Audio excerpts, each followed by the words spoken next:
what a great opportunity to speak about a man who is so compassionate and such a role model.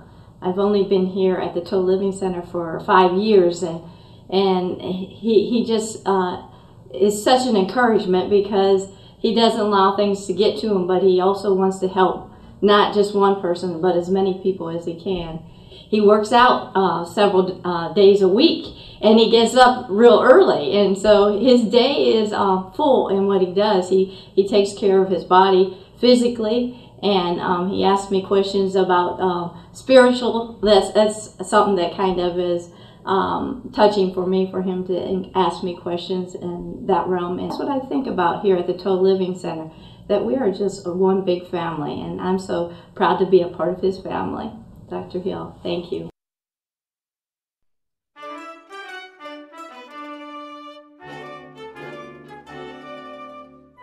Dr. Hill was born on April 26, 1919, to Arthur and Minion Hill in Washington, D.C. At the time, Arthur was working as a welder in a World War I naval yard. Arthur would move his family to Brewster, Ohio, a community of 900, later that year. In the coming years, Arthur worked his way through the ranks to become superintendent of the Brewster Nickel Plate Railroad Yard. Dr. Hill credits his father's drive and success, coupled with his mother's support, to his own fierce tenacity, drive, and understanding of the importance of the family. Growing up, Dr. Hill was strongly influenced by the Protestant ethic of his parents and the residents of Brewster, an ethic that included hard and dedicated work, compassion, and justice. By playing football and being captain of baseball teams, as well as class president for 3 years, Dr. Hill learned the importance of team cooperation and the confidence of leadership.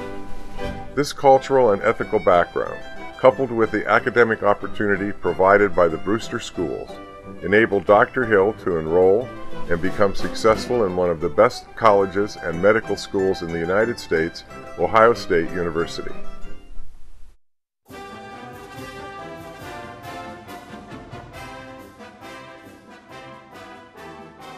In the fall of 1937, when Dr. Hill arrived at Ohio State with an enrollment greater than 500 times the size of his high school graduating class, it must have seemed as if he had landed on the moon.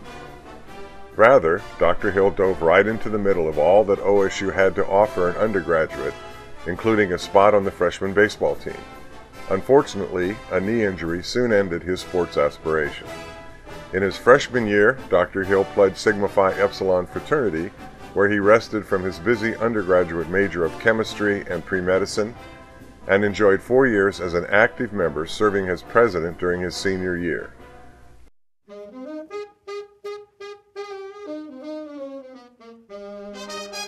As World War II began in 1941, Dr. Hill obtained his Bachelor of Arts degree and entered medical school at Ohio State. He moved into the Phi Chi House on 9th Avenue in Columbus, where he would live for the next 4 years.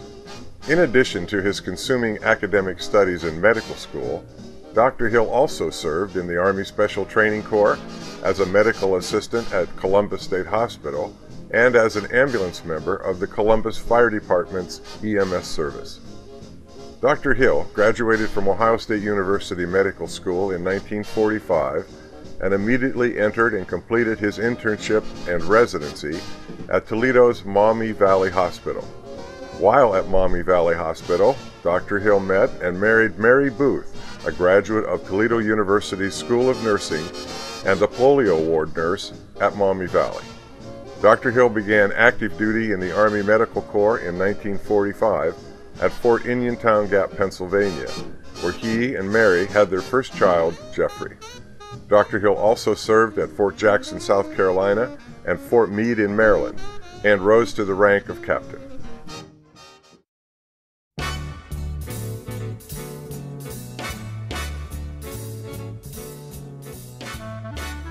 After completing his military service in 1947, Dr. Hill and his family traveled to Beach City, Ohio, where he began his practice as a family physician, an obstetrician, and an anesthesiologist.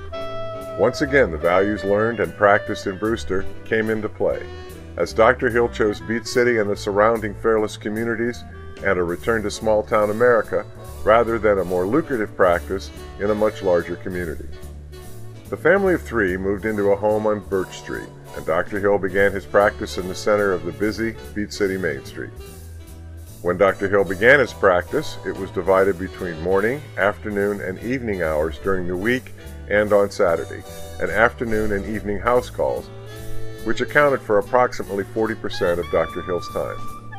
The cost for an office visit was $1, while the cost of a house call jumped to $2. Ed and Mary had a hectic, demanding, but enjoyable life in Beach City. Over the next 12 years, they gave birth to 5 more children: Sarah, Edward Jr., Betty, Mary Ann, and Maudie, seen here with Dr. Hill at his 90th birthday celebration. Dr. Hill currently has 6 children, 14 grandchildren, and 5 great-grandchildren. Here, Dr. Hill poses for a 5-generation picture with his mother Minion, his daughter Sarah, his granddaughter Sibylla, and his great-granddaughter Amanda. Also during this time, Dr. Hill's mother Minion celebrated her 100th birthday, seen here with Dr. Hill, his brother Don, and sister Jane. The Hill household also involved a lot of wonderful music. Mary Hill was an accomplished pianist and organist, and the home was full of the music of 6 children, all learning to play different instruments. To date, Dr. Hill remains involved with his family, attending athletic events, school functions, and family celebrations.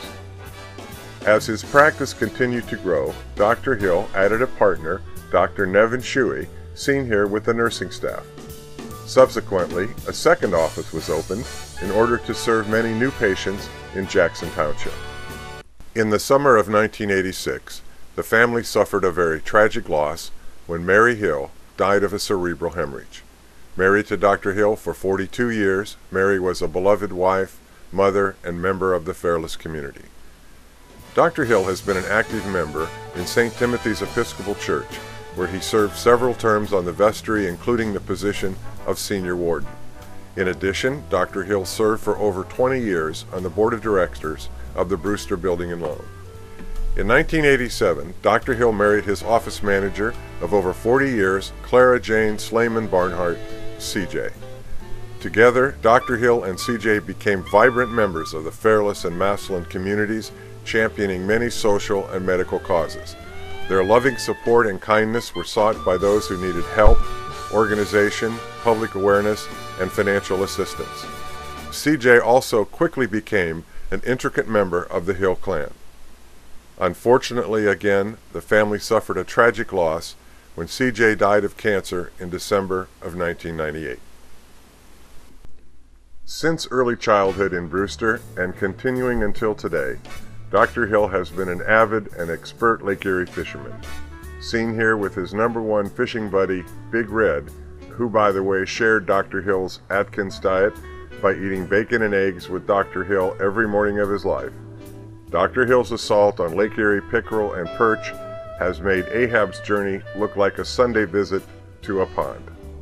However, it is rumored that the Army Ranger Field Survival Training Program now includes a trip with Dr. Hill on one of his famous ice fishing adventures. Since beginning his second 18-year career in free clinic work, Dr. Hill has begun to develop his skills in watercolors and is an excellent poet. In 2006, along with son Jeffrey, Dr. Hill published a successful book of poetry, including several of his own poems, along with hundreds of poems from authors across Ohio, entitled The Episcopalian: Thoughts in Short Prose and Verse.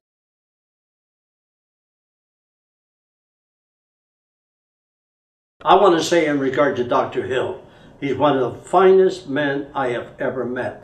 So humble and so devoted to his work. He so wants to help people. And it's that spirit that moves me so much. And it is a free medical clinic. So he's donating all of his time. And imagine a gentleman with his skill at 91 years of age wanting to give himself to help other people. I cannot say enough about Dr. Hill being one of the finest gentlemen I've ever met. And if I were rating him on a scale of 1 to 100, I'd put him at about 109.5. With over 2,000 babies delivered, 10,000 operation anesthetics completed, and 500,000 patient visits, Dr. Edward Hill, celebrating his 63rd consecutive year of medical and social service to the communities of Beat City, Brewster, Justice, and Navarre, as well as Wilmot, Strasburg, and Dover, has certainly become one of Fairless's most dedicated and beloved individuals.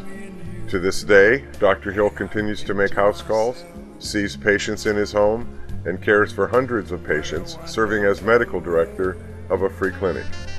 In 2008, Dr. Hill passed his national board certification, making him the most senior physician in the United States to complete this most difficult task. Dr. Hill also maintains the record of the most continuous years of service of any family physician in the United States. Due again to his family and Brewster upbringing and personal character, Dr. Hill believes that reward comes from doing your job well, and has shied from recognition.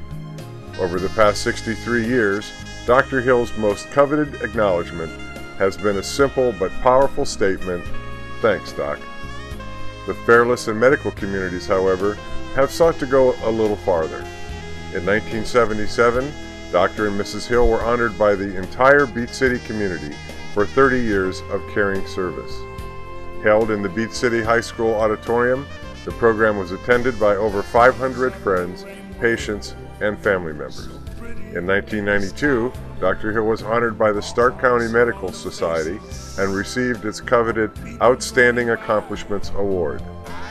In addition, over the past 63 years, Dr. Hill's medical and community involvement include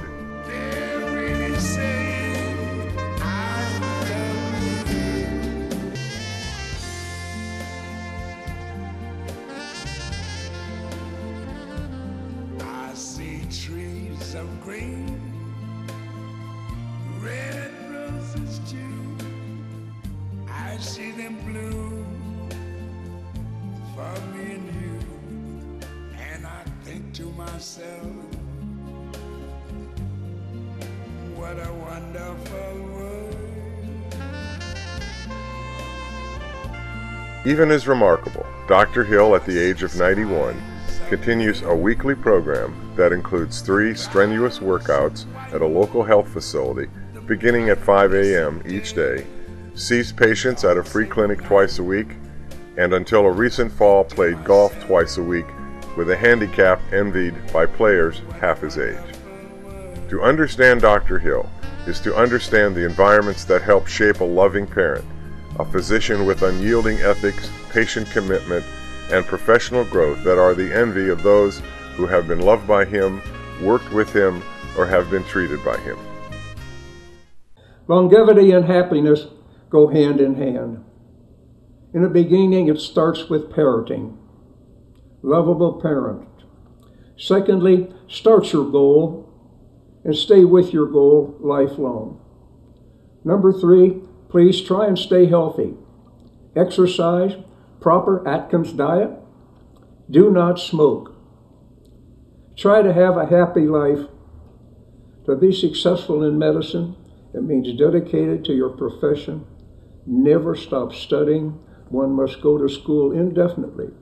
But above all, you have to appreciate and love those people that allowed you to be part of their life.